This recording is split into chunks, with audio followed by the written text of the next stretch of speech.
حضرت ابو ذر غفاری رضی اللہ تعالیٰ عنہ فرماتے ہیں میں اپنے ماتحتوں کے حق میں بڑا سخت تھا، سخت تھی میری طبیعت، میرے غلاموں کی جرت ہی نہیں تھی کہ وہ میرے سامنے گفتگو کر سکیں اور ٹھہر بھی سکیں۔ فرماتے ہیں جس دن میں کلمہ پڑھنے گیا، جس دن میں حضور کی بارگاہ میں، تو میں نے کہا حضور کوئی خاص نصیحت؟ تو نبی پاک نے فرمایا میری نصیحت تیرے لیے یہ ہے کہ جیسا تو نے کھانا ہے ویسا ہی غلام کو کھلانا ہے، جیسا تو نے پہننا ہے ویسا ہی غلام کو پہنانا ہے۔ حضرت ابو ذر کہتے ہیں جو میرے اندر کمی تھی وہی میرے نبی نے نصیحت کر دی، جو میرے اندر کوتاہی تھی وہی غیب جاننے والے رسول نے بتلا دی۔ فرماتے میں گھر گیا، جب میں جاتا تھا تو ملازموں کا سانس خشک ہو جاتا تھا، وہ کانپنے ہانپنے لگتے تھے کہ جانے اب یہ کیا کرے گا۔ حضرت ابو ذر غفاری فرماتے میں گیا، ایک شخص سے میں نے کہا کھانا پکاؤ، کھانا پکایا، دسترخوان پہ لگایا اور اپنے سارے ملازموں کو کہا آؤ یار میرے ساتھ بیٹھ کے روٹی کھاؤ، آؤ سارے میرے ساتھ بیٹھ کے کھانا کھاؤ۔ فرماتے ہیں انہوں نے کھانا کھایا، پھر میں ان کو بازار لے گیا، جیسے کپڑے میں پہنتا تھا ویسے میں نے ان کے لیے بھی خریدے۔ فرماتے ہیں میرے غلام کہنے لگے آقا خیر تو ہے نا، خیریت تو ہے نا، کیا ہوا؟ مزاج مبارک تو ٹھیک ہے، کیا ہو گیا؟ اور یہ جو ہم فضا کو اتنا خوبصورت دیکھ رہے ہیں اور یہ جو ہم اتنی پیاری ریم جھیم برستی دیکھ رہے ہیں، یہ جاری رہے گی یا ایک دن کی ہے؟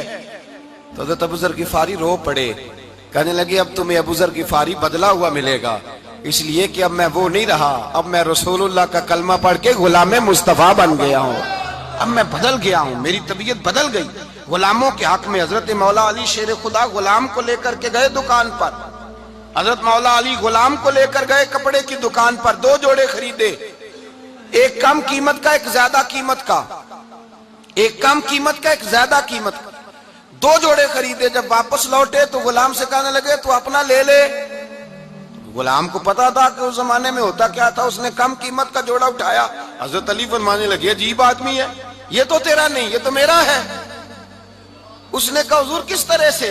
آپ فرمانے لگے تیرے لیے قیمتی جوڑا اس لیے خریدا ہے کہ تو جوان ہے، اور میں نے اپنے لیے اس لیے چھوٹا خریدا ہے کہ میں تو اب بوڑھا ہو گیا ہوں، مجھے تو حاجت نہیں۔ کہنے لگا حضور بوڑھے اور جوان کا مطلب نہیں، آپ علی ہیں، من کنت مولا فہذا علی علی مولا، علی مولا، آپ چونکہ مولا علی ہیں اور آپ امیر المومنین ہیں، لہذا آپ نے تخت پر بیٹھنا ہے، آپ نے سلطنت کو چلانا ہے، آپ پہ نہیں ہے۔ تو حضرت علی فرمانے لگے تو میرا غلام بنا ہے نا، تو نے ابھی میرے نبی کا دیدار نہیں نہ کیا، تو بعد میں آیا ہے نا، اگر تو اس دور میں ہوتا تو جان جاتا کہ یہ عمل میرا ہے، پر اس کے پیچھے جو نصیحت کے پھول ہیں وہ مصطفیٰ کے عطا فرمائے ہوئے۔ تو بھائی یاد رکھیں نبی کریم سید عالم صلی اللہ تعالی علیہ وآلہ وسلم نے تعین فرمایا مزدور کے حقوق کا، تعین کیا۔ حضرت حکیم بن حزام کہتے ہیں میں حضور کی بارگاہ میں بیٹھا تھا تو نبی پاک صلی اللہ علیہ وسلم سے میں نے کہا یا رسول اللہ آپ کو کون سا آدمی پسند ہے، کون سا محنت کرنے والا پسند ہے؟ تو حضور نے فرمایا جس کے دونوں ہاتھ کام کریں، دونوں پیر چلیں اور اس کی پیشانی پر پسینہ آئے، وہ بندہ مجھے بڑا اچھا لگتا ہے۔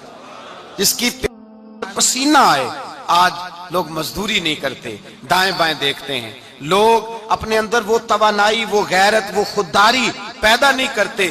بھائی گردن کو جھکا دیتا ہے خیرات کا پتھر، جہاں میں مانگنے والوں کے سر کبھی اونچے نہیں ہوتے۔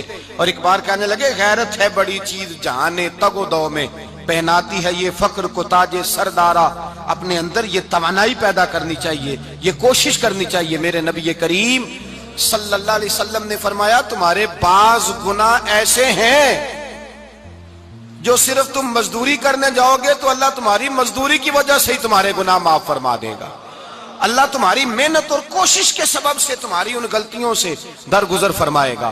حبیب کریم سید عالم صلی اللہ علیہ وسلم نے فرمایا مزدور جب قیامت کے دن آئے گا، بھئی عالم تو آیا، صوفی تو آیا، درویش تو آیا، صحابہ تو آئے، ان کا آنا تو شفاعت کے لیے شمار کیا گیا۔ میرے مصطفیٰ نے فرمایا جب مزدور آئے گا، مزدور کی سب سے بڑی غلطی یہ ہے کہ مزدور اپنے آپ کو نیچ سمجھتا ہے، مزدور کی سب سے بڑی غلطی یہ ہے کہ یہ اپنے آپ کو چھوٹا سمجھتا ہے، اس کی زیادتی یہ ہے کہ یہ اپنی سوچ کو بڑا نہیں کرتا، یہ سمجھتا ہے نہیں کہ بھئی میں تو 2 ہاتھوں کی محنت کی کمائی کھاتا ہوں، یہ آرزوئے کرم اور میں آپ سے کروں، یہ بھیک اس کو دیجئے جس کا خدا نہ ہو،